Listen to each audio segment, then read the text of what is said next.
I used to watch people talk in English like it was magic. They spoke fast, laughed freely, nodded, paused, continued, responded, while I just sat there, listening, guessing, smiling awkwardly. I had words in my head, lots of them, but I didn't know how to use them. I could say cat, run, maybe, blue, study, but I couldn't survive a single natural conversation. Until one day, I stopped learning words and started living with sentences. Real ones, useful ones, the kind you can use when life happens. I picked 21 of them. I used them every single day, and they changed my life. Let me show you how. The first time I tried to speak English in public, I was in a coffee shop. I stood in line behind two people. They were chatting, smiling. Their sentences flowed like a river. Then it was my turn. The barista looked up. "What can I get you?" I froze. I knew what I wanted. I knew the words, but no sentence came out. That day, I went home, sat in my tiny room, and wrote one sentence in my notebook. "Can I get a black coffee, please?" That was my first real sentence. The next day, I walked into the same cafe, same barista, same nervous hands. I looked him in the eye and said it. "Can I get a black coffee, please?" He smiled. "Sure." Boom. Success. That was the first time. I felt like I spoke English. Not studied it. Not memorized it. Spoke it. From then on, I made a rule. One sentence. One day. Every day. I didn't need to impress anyone.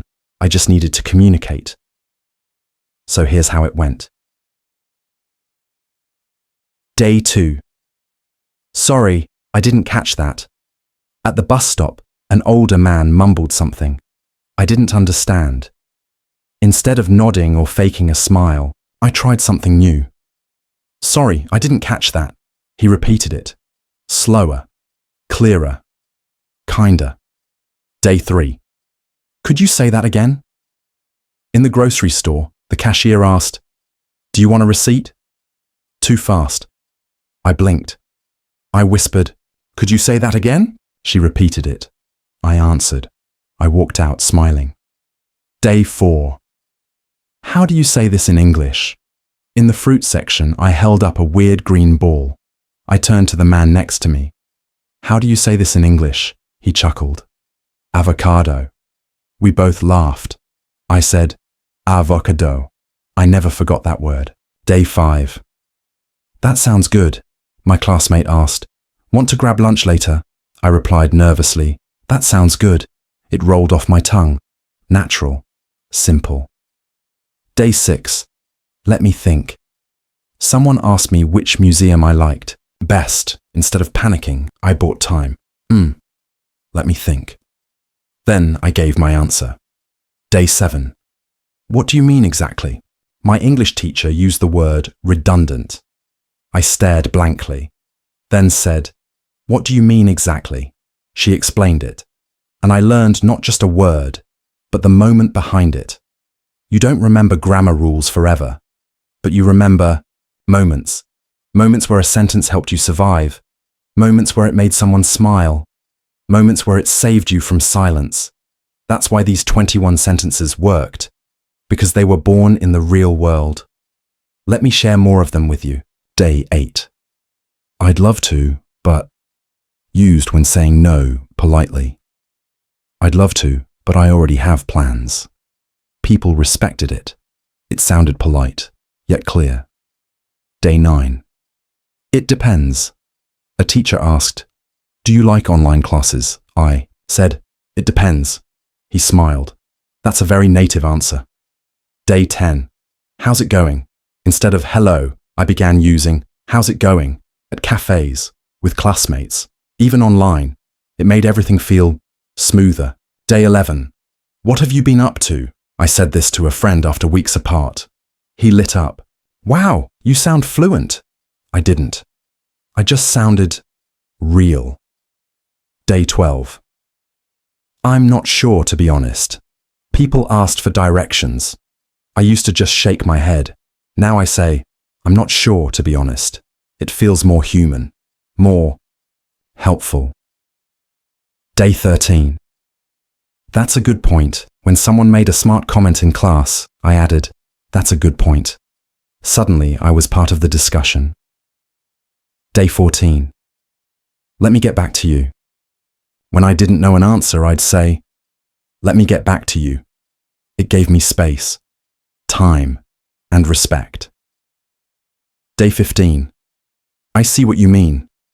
Empathy in 4 words. Used it during a debate. Changed the energy in the room. Day 16. How? Can I help?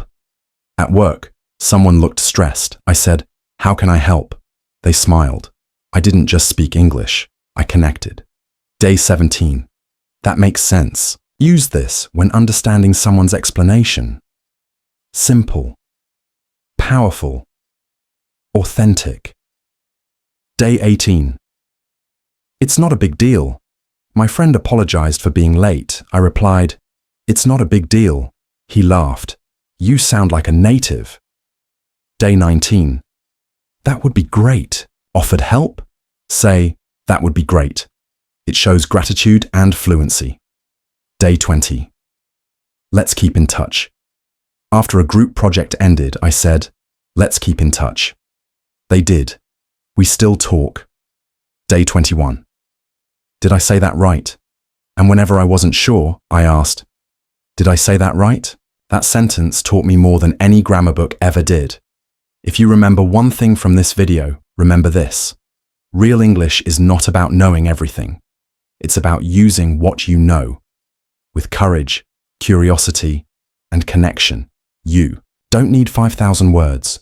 You need 21 sentences you actually use. Say them, live them, make mistakes with them, own them. Because fluency isn't perfection. Fluency is freedom. If this helped you, here's your challenge. Pick 7 of these sentences. Use 1 every day this week. Then come back and comment. Let's grow together. Sentence by sentence. Thanks for watching. And remember, you don't need more words. You need more moments. Okay, welcome to the deep dive.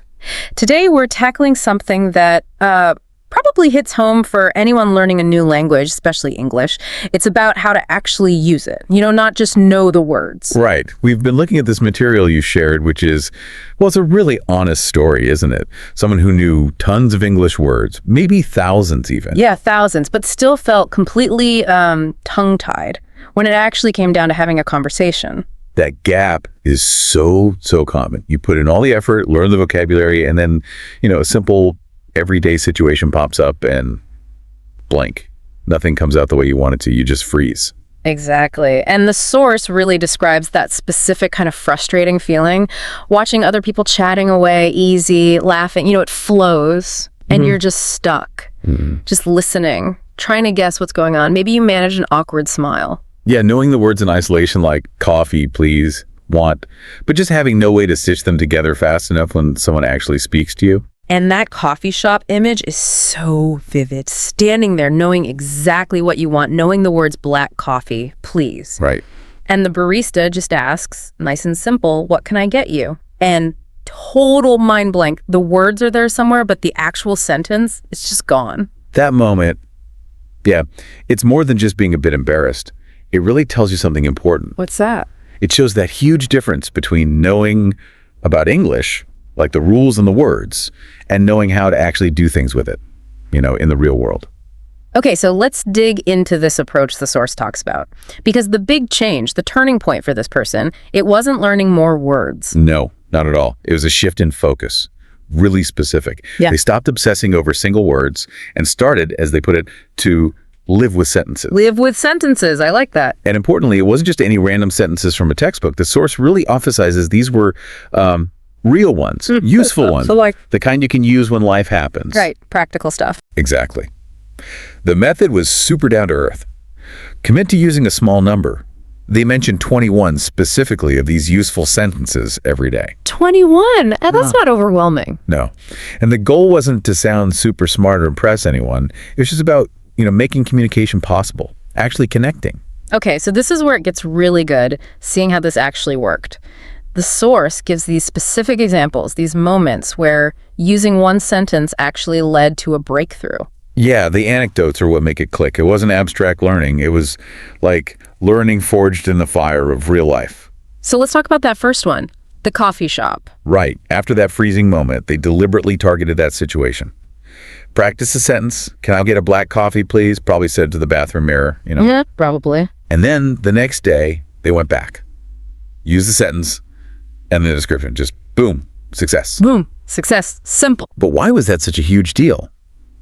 The source says it was because it finally felt like speaking, like doing something real with English, not just, reciting homework. That shift from studying to actually doing, yeah, that feels like everything. And you see this pattern again and again in the early examples they give. Definitely. Like sorry, I didn't catch that, at a bus stop when someone mumbled something. Instead of just nodding and pretending. Exactly. Which we've all done, right?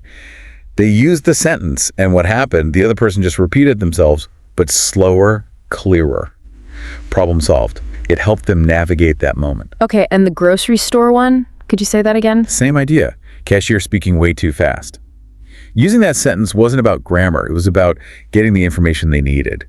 And the source mentions it ended with a smile. So these aren't just tools for language. They're like social tools too. I really liked the fruit section one, pointing at an avocado, asking, how do you say this in English? Yeah, that's great. It's active. It's curious. It sparks a little interaction right there. You learn the word sure, avocado, but you also get that shared moment, maybe a bit of a laugh. That word is now linked to a positive experience, not just some flashcard you forgot. It's learning that comes from needing it and wanting to know. Yeah. And think about using something simple like, that sounds good, when a classmate suggests getting lunch. How did this source describe that? Natural, simple, just easy, smooth interaction. Or let me think. When someone asks you something unexpected, like your favorite museum. Yeah. Instead of panicking and going silent, it buys you a second, which, let's be honest, native speakers do all the time. It's a totally normal strategy. And the example with the teacher, asking, what do you mean exactly about the word redundant? Right. That one sentence didn't just get a definition. It unlocked a deeper understanding of how the word is actually used, the context. Yeah. It turned confusion into a real learning moment. So if we kind of zoom out from these specific stories, what's the bigger picture here about these first few sentences? Well, it seems clear it wasn't about mastering complicated grammar rules. It was about remembering the moments, remembering when a simple sentence was the exact tool you needed. It helped you survive the interaction. Right, or it helped you connect or just get what you needed, like the coffee. Yeah. They worked, as the source says, because they were born in the real world. They solved real problems. That makes a lot of sense. And building on those early successes, the source then lists more of these 21 sentences, showing how this strategy helped them handle, a wider range of stuff. Yeah, they cover quite a bit, like polite refusal, using I'd love to, but, followed by a reason like I already have plans. How did that land? Apparently, people respected it. It sounds polite, but it's also clear. You could say no without feeling awkward or rude. Okay. What else? Oh, getting called very native by a teacher just for saying it depends when asked about online classes. It depends. Just 2 words. Yep. But used in the right context, it sounds completely natural. Sometimes the simplest phrases are the most effective. And changing basic greetings. Instead of always, hello, trying, how's it going? Yeah, the source found it just made things feel a bit smoother, less formal maybe, more relaxed. And using what have you been up to with a friend they hadn't seen in weeks. That led to a proper catch-up. And the friend apparently said they sounded fluent. Although, the source adds a little note. What's that? They didn't necessarily sound fluent in the perfect grammar sense, but maybe just real, authentic. That distinction is really interesting. Fluent versus real. It's not about perfection. It's about genuine interaction. Yeah, exactly. Like using, I'm not sure, to be honest. When someone asks for directions and you genuinely don't know. Better than just shrugging. Way better. It's more human, right? It acknowledges the question and your limitation. Honestly, it's actually more helpful in a way. And in class discussions, being able to add something like, that's a good point, when you agree with someone. Yeah. Suddenly you're in the conversation, not just watching it happen from the sidelines. You're participating. Or handling a question you just don't have the answer to right away, saying, let me get back to you. That's a great one. It shows respect, manages expectations, and gives you the space to actually find the right information instead of just guessing. Okay, how about, I see what you mean. That sounds useful in discussions too. The source mentioned using it during a debate, said it kind of changed the energy. It's like an act of empathy, showing you're actually listening and trying to understand their perspective, even if you don't agree. Connection again. And using English, not just for tasks, but for connecting, like at work, seeing someone stressed and asking, how can I help? That's using the language to genuinely support someone. Simple affirmations too, like, that makes sense when someone explains something and you finally get it. It's simple, but the source calls it powerful and authentic. It validates the other person's explanation. And the one about a friend being late, responding with, it's not a big deal. Huh, yeah. And that led to the comment, you sound like a native. Again, it's that naturalness, the appropriate response for the situation, not just grammatically correct words. What about receiving help? That'd be great. Simple gratitude, but it also shows you're comfortable interacting, makes the exchange smooth. And let's keep in touch after a group project. Apparently it actually worked. Yeah, the source says it led to them actually staying in touch. So the sentence didn't just end the conversation, it opened a door for future connection. Okay, and maybe the bravest one. Definitely the bravest. Did I say that right? Using it when you're unsure about something you just tried to say. Takes guts. It really does. Yes. But the source says asking that question taught them more than any grammar book ever could, because you get immediate real-world feedback right in the moment. Okay, wow.